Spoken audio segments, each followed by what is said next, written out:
This warning is by the Financial Action Task Force.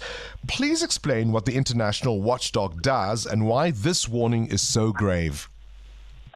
Good morning, Bongani, and thank you for having me.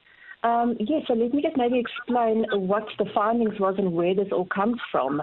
So the Financial Action Task Force, or the FATF, is an independent intergovernmental body that develops and promotes policies to protect the global financial system against money laundering, terrorist financing, and the financing of proliferation of weapons of mass destruction.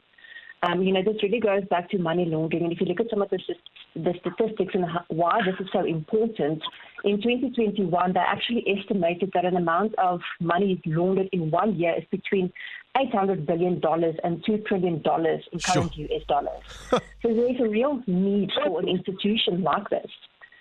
The Financial Action Task Force then also develops what they call recommendations. So they have 40 recommendations which are internationally endorsed global standards against money laundering and terrorist financing.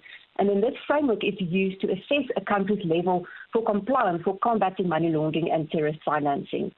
So to become a member of the Financial Action Task Force, you have to be invited. So the countries who are currently members are invited. And South Africa has been asked to join the task force some years ago.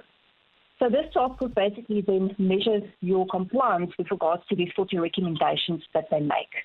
So being on the grey list means that the Financial Action Task Force has placed the country under increased monitoring to check its progress on measuring money laundering and terrorist financing. So the grey list is also called the increased monitoring list. And these are countries with strategic deficiencies in the anti-money laundering and countering of terrorist financing regimes.